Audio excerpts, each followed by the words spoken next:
Hi and welcome to the Guildford Games Festival Developer Interviews. We are here with Nick from Microsoft. Hi. Hi there. How you doing? Good, thank you. Great to be here. Thank you for joining us, ultimately, for taking time out of your very busy day. And speaking of which, could you tell us a little bit about what you do at Microsoft? Absolutely. So my name's Nick Ferguson and I run the ID Azure program at Xbox. So we're a program that helps independent game developers get started working with cloud tools and services. So we're part of the same organization that also houses the ID Xbox program. So we're really just a group of people that are super passionate about working with developers who are building really cool and interesting games and making that process of building and launching their games easier across our platforms and services. Okay, let's go all the way back to the beginning. Could you give us a little rundown of how you got into the industry and where your career's taken you up until this very moment? Sure, yeah. So I didn't really think about a career in game development until I was at university. So I'd always been a gamer. I played lots of games. I had a ZX Spectrum as a kid growing up. I had, Nintendo consoles, Sega consoles, and I originally thought I would want to work in film or TV. And then when I was at university, a friend of mine, a guy called James Rutherford, announced to me that he'd written a computer game for Sony's Net Euros. So I don't know if you remember Sony's Net Euros, but this was a little black PlayStation that Sony released that students and hobbyists could buy and develop their own games for. Cool. And so my friend had written a game and he actually entered it into a competition in Edge magazine. So I played this game and I was like, oh my God, somebody I know has actually written a game. This is absolutely awesome. How did you do this? And he said, well, I used this programming language and I bought this kit. And so I thought, this is amazing. So I went off and I bought C for Dummies. And I thought, well, if I can get through this book and understand it, then maybe I can buy the development kit and start writing games myself. So that's what I did. And I like to say that although I was able to program some very basic games, my first job in the industry was actually as a games tester.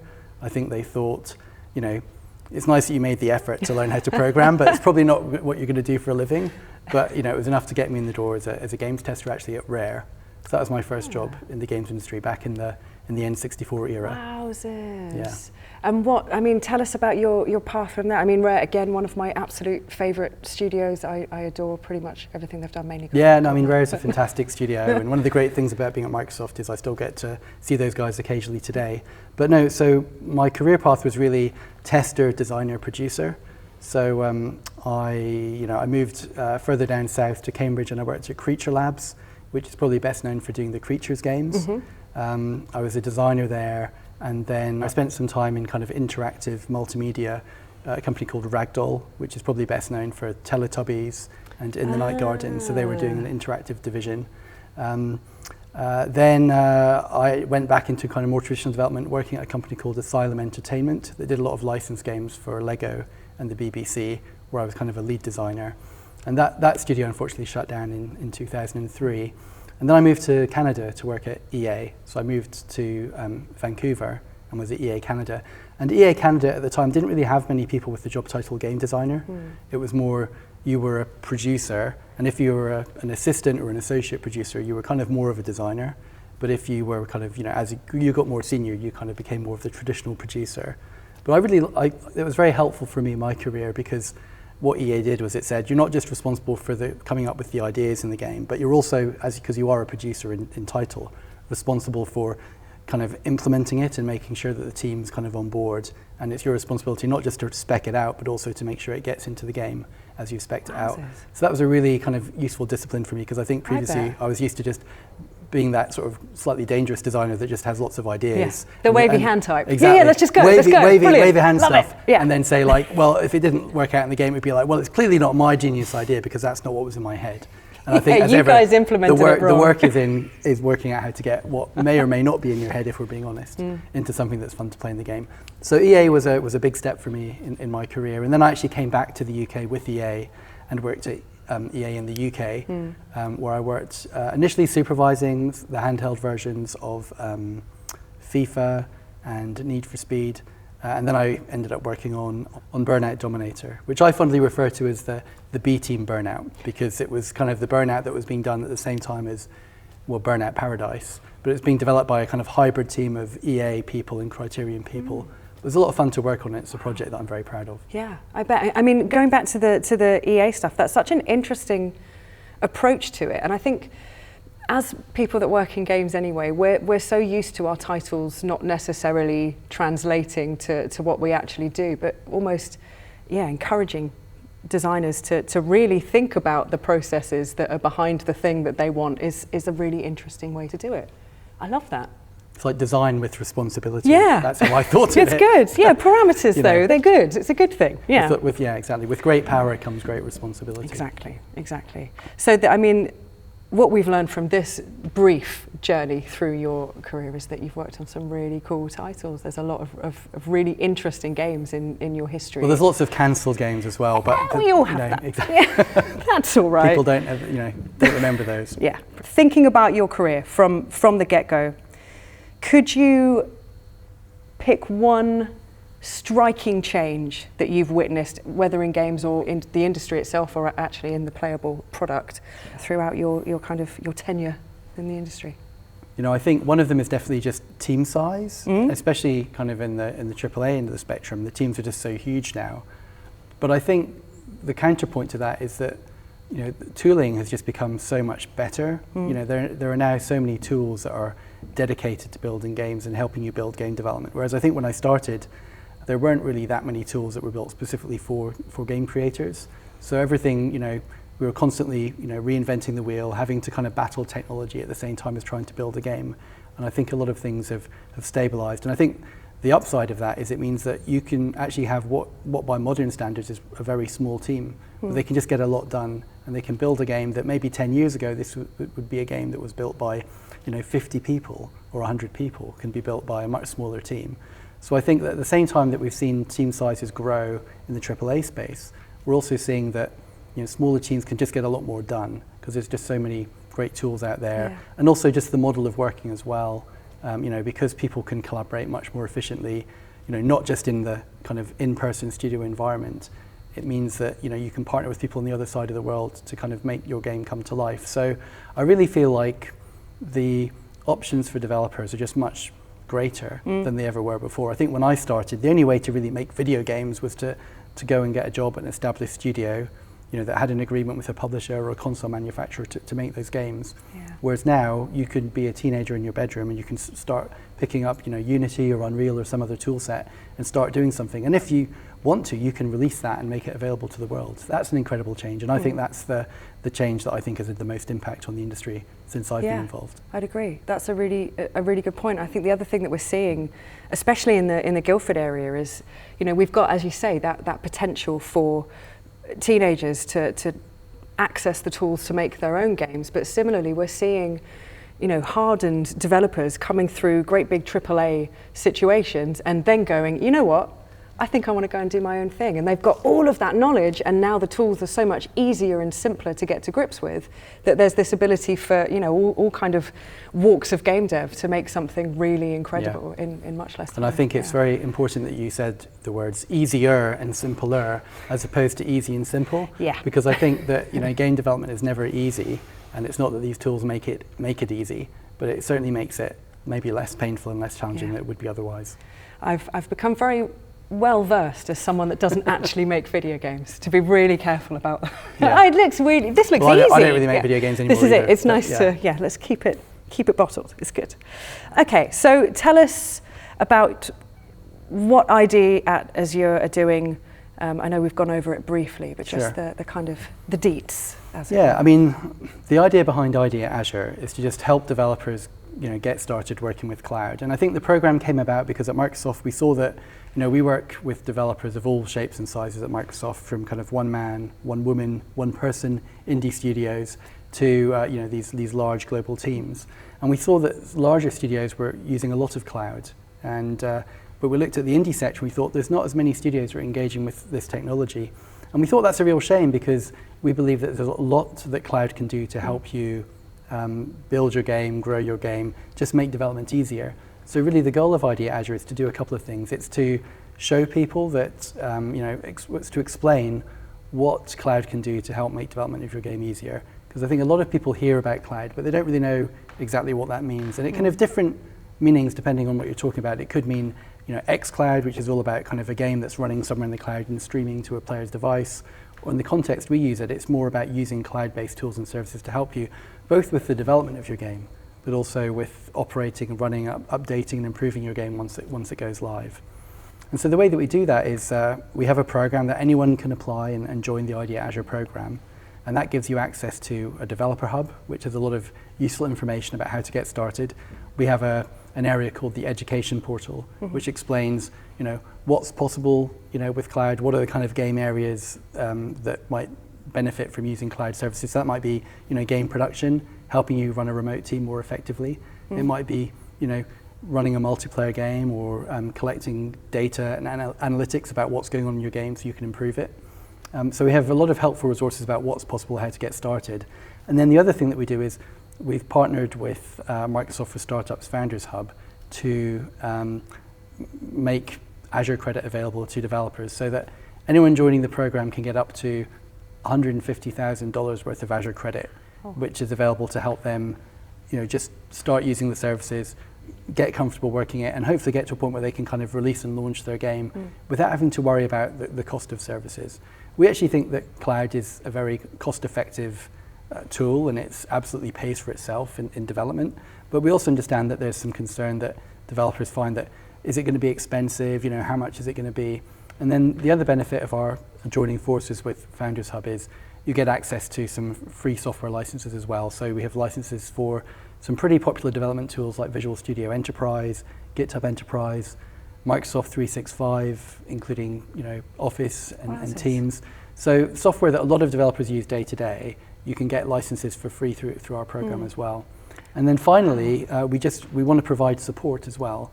So in addition to kind of premium level support from Azure and PlayFab teams as well, we also want to enable developers to speak to the kind of gaming cloud experts at Microsoft that work with this technology day to day, often with much larger companies. So we want to make sure that you can have that one-to-one connection with somebody who can explain what's possible, what you might be able to do. If you're having challenges, they can help you solve that problem, understand what's going wrong, and point you in the right direction. Because we realize we've got a wealth of experience with people that have been using this technology for a long time. We should absolutely be sharing that with the indie community.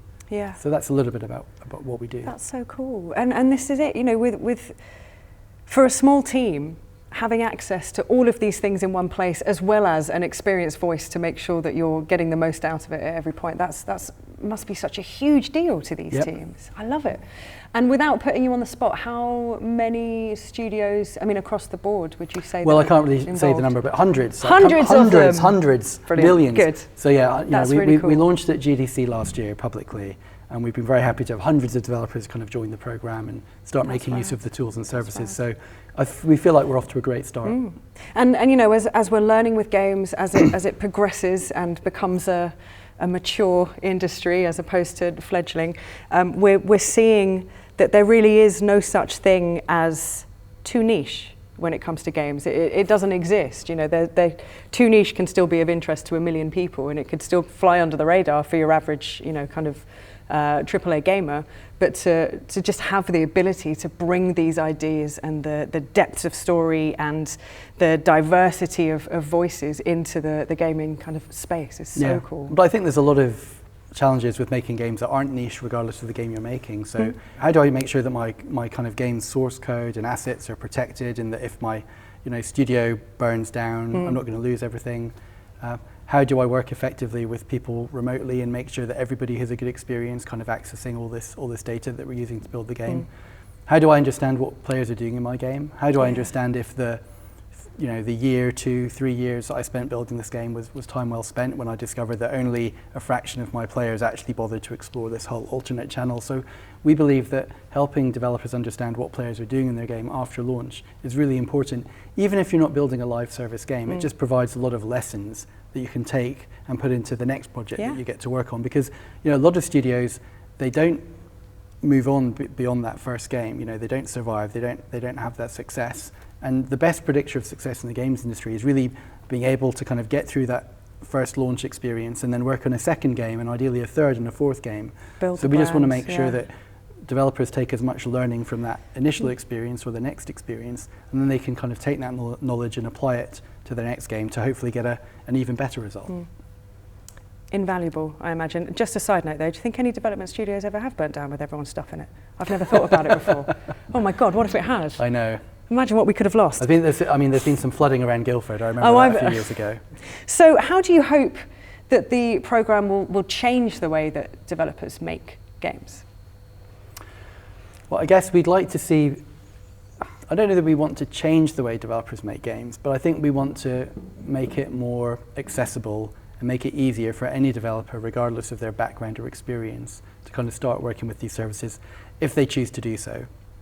And I think the net result I would hope to see is that developers actually find that they're able to, build their games, develop their games, build their games more easily, more efficiently, and that they can really focus on the art and the craft of building games, as opposed to the challenges of managing technology and managing infrastructure. Because I think especially what you find in smaller teams is, you said earlier, people wear multiple hats.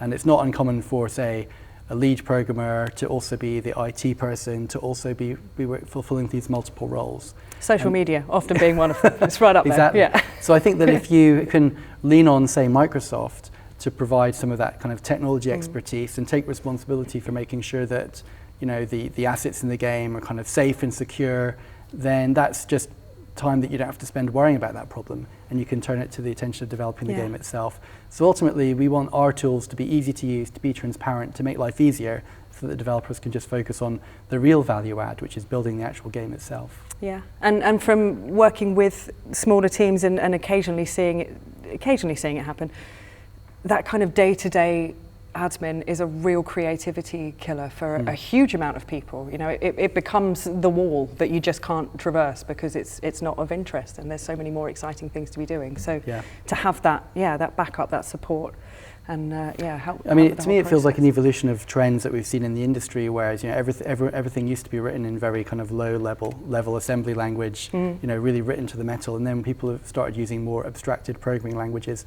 And then in a similar vein, everyone used to write their own game engine, and now you have a lot of people choosing to work with a commercial game engine. And so I feel this is another evolution where there are tools available that add a huge amount of value to the development process. So it makes sense to use them, so you can use your time doing the thing that you are A, interested in, and B, really, really good at, which is building an awesome game. Yeah, giving people what they want. So tell us, if you can, which Guildford studios you guys are working with at the moment. I think Hello Games are, a great example of a developer that's based in Guildford that's working with Azure, and they are a member of the ID Azure program. And I really like that example because, they've got a game that's launched across so many platforms, and has just such huge scope, has such incredible online functionality like, cross-play, cross-save, and all of that functionality is powered by Azure and PlayFab behind the scenes. And Hello Games actually have quite a small team of people that is kind of running all that infrastructure and that functionality. And I think that's possible because of what Microsoft has brought to the table in terms of Azure and PlayFab cloud services.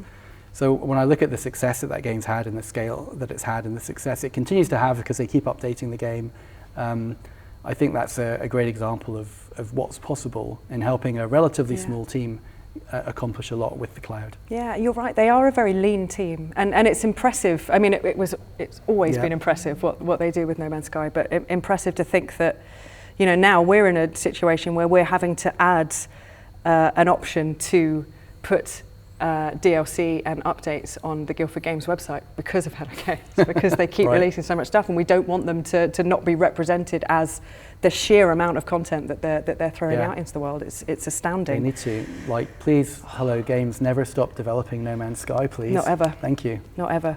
I don't think they will, though, ever. That's it, they're done. They're locked in. There's a whole universe to fill, so exactly. They need to just crack on. So many more creatures to find. There's too much. There's too much they could do there. So if a small dev team or single developer happened to be listening right now, what would you say to inspire them to sign up for the Azure program? Well, I guess I'd say it's really, really easy, and there's really a very low barrier to entry. Just go to azure.com/ID, and there's a short application form you fill in to sign up. And because I think what we're trying to do with the site is to show people what's possible. So I'd say, you might be shopping around, you might be interested in finding out what are the opportunities and what you might be able to do. I'd say sign up for the site because we've really built a platform that helps you understand, depending on what type of game you're building, what might be interesting, what might be helpful, what might be possible, and you can try it out. And especially if you are a small team, you kind of need all the help you can get. So we're very happy to kind of lean in and do what we can to help you realize the vision for your game. So yeah, just sign up and check it out. Yeah, we all have an understanding of, you know, the cloud and what it means to when you're using your phone and you're saving things elsewhere, et cetera, et cetera. What benefits are there to your average gamer to have, you know, studios using the Azure program and, you know? Yeah, well, I think the benefit to gamers of developers working with cloud is, well, hopefully, if you enjoy playing a game, you'll get to see kind of more content, more updates from that game, you know, more frequently, more quickly, because hopefully the developers will be able to kind of get those out to you. You'll also benefit from the fact that the developer can see what you're doing in the game, so they can use kind of, you know, telemetry, analytics, data about what players are doing in the game, and they can decide, well, actually, a lot of players seem to be enjoying this type of experience, so let's invest in building out that experience and making it better, or adding more content, or whatever it might meant to be. So I think, for me, fundamentally, cloud is about communication. It's about enabling communication between groups of people that previously weren't maybe communicating. So it lets you developers communicate with players, and, you know, players communicate with developers by kind of seeing what they're doing in the game. It helps developers communicate with each other more effectively. It helps different services communicate as well. So fundamentally, cloud is really about connecting people and making those connections kind of as meaningful as they can be. That, for me, is kind of the promise of cloud, is it just removes a lot of, you know, barriers that historically have existed in development based on, you know, where people are sitting in that kind of relationship. Yeah. So that makes so much sense. You know, if you think about it, we could be in a studio of 400 people, and there'll be, you know, 50% of that wouldn't interact with the people they'd need to interact with, and they'd potentially bring a producer in to have those conversations for them, or there'd be a producer there to have those conversations for them. So, I mean, just thinking about it was something that I found so astounding about lockdown is that games were still being made. Like, how was this happening? You know, when you've got 400 people that all need to be communicating, as some of the studios that released stuff over that point did. Yeah, I mean, communication, as far as player-developer, of course, developer is very important as well, but that player-developer communication, and whether that's through telemetry information, seeing various spikes and drop-off points and that kind of stuff, it's traditionally been so fraught. It's been such a difficult thing for developers to do, because, you know, when it is just text and someone's just saying, I don't like this about your game, it's so hard to take that in and understand it and fit it into the wider landscape of dev. But to have access to things like telemetry, to see what players are doing, to see what they're finding difficult, to see what's too easy is so valuable. I think it's really a classic difference between what people tell you and what people actually do. What's actually happening, Okay, we are going to end on what I believe is the most important question. Okay. But in this setting, favourite Guildford game? Well, you know, it's a tough call. I mean, there's a high possibility that I would have said No Man's Sky, because I just think that game is just such a monumental achievement. But we've already talked about Hello. But I think I'd have to say Burnout 3 Takedown. So I think I was working at EA when Burnout 3 came out, and it was just, I'd been a big fan of the original Burnout and Burnout 2, but, you know, Burnout 3 was just such a leap beyond and introduced so many things, and it was just this wildly inventive, incredibly fun driving game that as soon as it came out, you know, it was getting these 97% reviews. I was working at EA Canada. I remember playing the game and thinking, this is fantastic. And that really planted the seed for me to think about maybe returning to the UK. Awesome. And at some point wanting to work on a Burnout game. I did actually, I think I applied to Criterion from within EA to kind of go back. That didn't happen, but, you know, I'm pleased that within a year and a half or so of that game coming out, I was able to work on a Burnout game. So I think that game, you know, a lot of people have games that they would say that they inspired them to work in the games industry.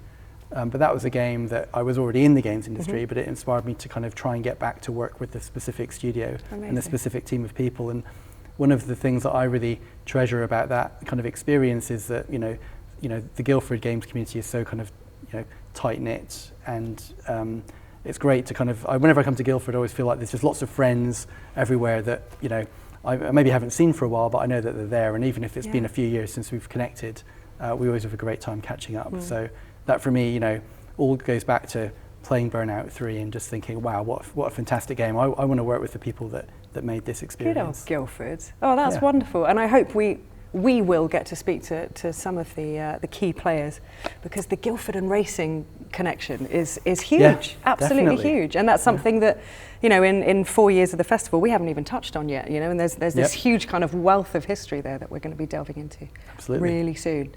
Well, that's all my questions. So Nick, thank you so much for coming down to talk to us and really going into the details of what Azure's doing and how cool it is, how important it is to the development community. It's been great. My pleasure. Thank you for having me.